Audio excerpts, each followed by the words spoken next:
So Super Rugby round 11 is done and dusted for the Friday games. Both the home teams having pretty comfortable wins. The Hurricanes and the Stormers both getting the victories they wanted. The kits for both teams, the jerseys for both games were odd.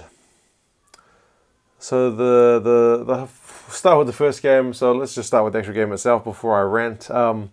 Hurricanes beat the Sunwolves 43-15. Tries to Julian Savia, Christy Princep, Geordie Barrett, 2 to Vince Aso. Could have had 4 if he wasn't denied by the TMO. And Brad Shields, 2 tries to the Sunwolves, to Labuskakni and Fukuoka. It's another week where the Sunwolves did better than they were predicted to do.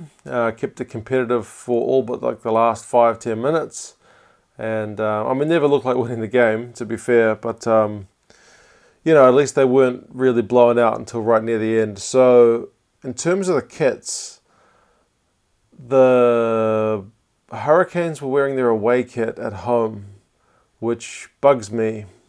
They shouldn't do that. They should wear their home kit at home and their away kit, if needed, away. But apparently I read, only on Facebook, I didn't actually see any official confirmation of it, that because the Sunwolves kit is white and the referees only have a yellow and white kit in New Zealand, if one team is wearing white, then the referee must wear yellow. So the Hurricanes were unable to wear their home kit, they had to wear their away kit. Why didn't the Sunwolves just wear their home kit? That would have made a lot more sense. Did they not bring it with them? It's the second time we've seen the Hurricanes in their away kit at home.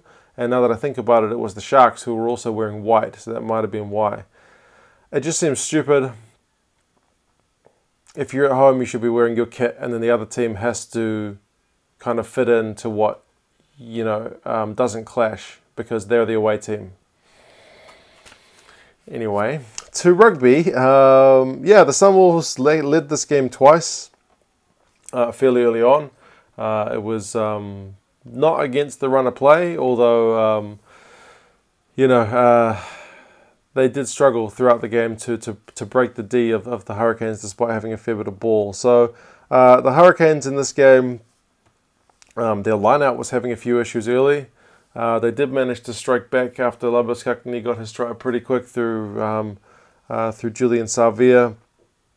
But man, the Sunwolves just had so much early ball. And there was a point when they were just slowing it down to a ridiculous point where the Hurricanes were just counter-rucking and almost getting turnovers, but eventually got penalised for overstepping the mark. And I thought, is this a tactic of the Sunwolves to try and just slow it down to such a degree? Because I guess, the Hurricanes want to play fast, so maybe it seemed like a deliberate tactic anyway, although they didn't do that again in the second half. But for as bad as the Canes were in the line-out, the scrum looked pretty dominant. The Sunwolves were really struggling in that area, which is interesting because in the first half of the season, their scrum's been okay, but their line-out has been just atrocious. So they can't seem to get both right in the same game. The main thing for the Canes is when they got the ball into Sunwolves 22, as is a pretty common story, is that they just scored. Whereas the Sunwolves would camp in the Canes 22 and often not get any pay for it. So that was kind of a large difference in this game. The Canes scored tries just before and just after halftime, which is a really killer blow if you're a Sunwolves player.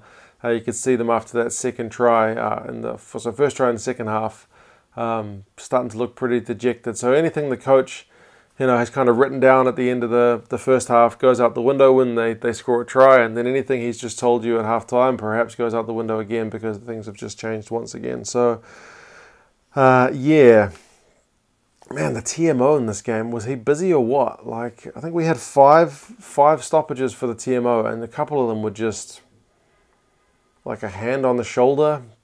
I hate talking about refs, but like the TMO just needed to insert expletive off here because it wasn't needed. Like, it's like he was getting paid per review or something because it was a little frustrating. It just disrupts the game. We all like the decisions to be right, and I think most of us would agree that having the TMO there to stop the stupid kind of tries where there was a blatant knock on, like as he was grounding it or something like that, is fair. But some of the stoppages we just don't need. It just kills the flow of the game. Yeah. The ref on his hand, actually, I think probably could have told the TMO he was wrong a couple of times, but the TMO was really specific in the way he would word things. It's like, I want you to look at this and this part of it and this guy doing that. It's like, he's going to make the TMO look like a bit of an idiot if he says, no, I'm happy with it, which some refs do. Some refs will just say, no, I'm happy with that, let's play on. But Jamie Nutbrown was pretty keen to just acquiesce to whatever the TMO was doing. Anyway, enough about that, which kind of killed it. Yeah, the Sunwolves had plenty of chances to score. Lots of ball. The final stats were the Hurricanes only had 36% territory and 39% possession. So Sunwolves had heaps of ball and in the Hurricanes half. But if you look at run meters, Hurricanes 597, Sunwolves only 297. So Sunwolves had a whole lot of ball going nowhere. And they weren't really throwing it about too much, which is kind of what we expect them to do. They were kind of keeping it tight often. And I feel like it was a tactic to not let the Hurricanes kind of attack. Like the Hurricanes were rushing up with that defense, and traditionally if teams keep doing that, there's going to be space in behind. You kick the ball through. Sunwolves were not willing to kind of gamble and give the Hurricanes any counter-attacking chances, which is fair enough. But yeah, it just meant a lot of the time the Sunwolves would build a lot of pressure and then it would come to nothing, which was pretty disappointing. Yeah, the scoreline really blew out with a few late tries. But for the most part, again, I think the Sunwolves, that they beat the predicted margin of defeat. So moral victory, but still no points, no wins. I really think going forward, though, having just played these two really tough games against two tough teams away in New Zealand, they got a bye coming up. But after that, the games will get easier because very few teams are as tough as the Crusaders and Hurricanes away. So I'm hoping that facing a team which is at a bit of a lower level might give them a chance, because if they can play as well as they did in these games, they might put their kind of foot in the door for a challenge anyway on a win. For the Hurricanes, I think overall they're not going to be very happy with some of their choices, some of their executions. It was a fine victory. They got the bonus point, but they definitely didn't execute as well as they would have wanted. They probably took the Sunwolves a bit lightly a few times, but they're still just so deadly.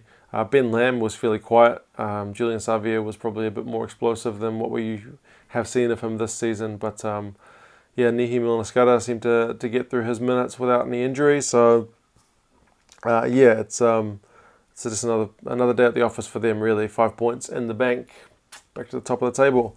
They've got the Lions next week, so they will need to step up, kind of the opposite of what the Sunwolves got, and then it gets easier. So we will see how things go next week. Next game, Stormers Rebels. Now, again about jerseys. Why are both teams wearing blue?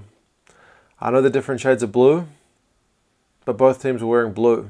And I'm pretty sure the Rebels away kit's blue and white stripes, and the Stormers home kit is blue with white. I said it about the Blues away jersey, it's also blue, and that their home jersey is blue. You need to have an away jersey which is a totally different color scheme so that it can't clash.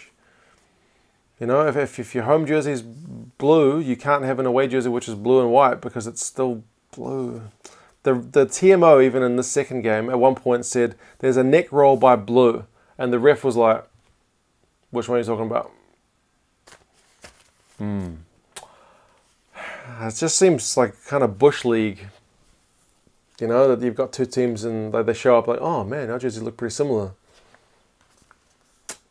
Anyway, so blue on blue, holy penalties. If you wanted to see a guy wearing green, which was the ref, blowing his whistle a lot, this was probably the game for you. 25 penalties in this game, which is pretty massive. Anything over 20 is getting high. 25 is an impressive penalty count. It was messy to start off with this game. A lot of knock-ons, forward passes, just line-out errors, scrums not going well, and a lot of early penalties, which didn't kind of abate as the game went on. The Stormers scrum was absolutely monstering the Rebels. And the Rebels, I don't think the Rebels really played for the first 50 minutes. It was just all Stormers, and it was just looking like it was going to get embarrassing for the Rebels because they just had no ball. I mean, they kicked a couple of penalties. I think the halftime score was 17-6. It was pretty bad looking for the Rebels. It was such a disappointment from where we've seen them early on in the season. But to their credit, they did come back in the game. This is despite, first half, Rebels had no ball, scrum under pressure, and just kept getting turned over at the ruck. 52 minutes, Rebels finally start playing. In 58 minutes, they finally get their scrum right, but then their line-out started to go down the drain. So, Rebels just couldn't get things right, and in the second half, the Stormers were under the pump for a bit, but they still managed to kind of hang on and score a late try to make the scoreline a bit further out than what it could have been. Like the Rebels were possibly in it for a bonus point. When they scored their second try, Debrasini missed the conversion, which gave them no hope of getting a draw, but they possibly could have pushed for a bonus point, but it ended up being the Stormers that got the try. So yeah, it's 34-18. I should mention Dale Endy, 2 tries to Engelbrecht and Lades for the Stormers, 2 tries to Lavalu for the Rebels. So yeah, the Stormers for this one were in a bonus point position for quite a while, and it looked like they were just going to kind of run riot and keep going, but they couldn't get it done, and took their foot off the gas. Either that or the Rebels came back into it, probably a bit of both. And yeah, so a few lost chances for the Stormers. They were a bit scrappy in the second half though, after a decent first half, but their home record remains. They're unbeaten at home. It's just their away record which is killing them. They really could have used a bonus point in this game just to help kind of catch them up in the playoff race, because they're still pretty far behind, but not to be. At least they got the win. For the Rebels, it's another away loss. It's I think 4 in a row now. Their record I think drops below the 50-50, so they're going to have to get things right. But they've got the Crusaders next week, so at least they're at home. They're back in Melbourne. They got the Crusaders, and they're going to have to play for 80 minutes because you can't chase the game, and they've been guilty of that recently, of just switching off for too long in periods of the game, and you just can't do that because in Super Rugby you will get punished. Likewise for the Stormers, traditionally this season we've seen the Stormers get blown out at the start and have to chase, but this week they blew the other team out and then had to kind of retain that lead. So probably a bit more ruthlessness from them is needed if they are going to do anything in the playoff race. Hanging on to a bonus point is the kind of thing that a championship team will do. Look at the Hurricanes and that one they got against the Sharks to get a win, or the Chiefs the other week to get the bonus point against the Reds. These are the things that the top teams are able to do. So Stormers not quite there yet. They've got the Bulls next week at home. So it's another home game. Stormers absolutely must win, but the Bulls are on a good bit of form, so that will be an interesting matchup. Right, that's it from me. I'm sorry about the jersey rants. It just strikes me as less than optimal when we have home teams playing in their away jerseys and then 2 teams, once again, like the Blue Stormers, playing in blue against each other. Anyway, I'll talk to you guys again for the Saturday games tomorrow. See ya.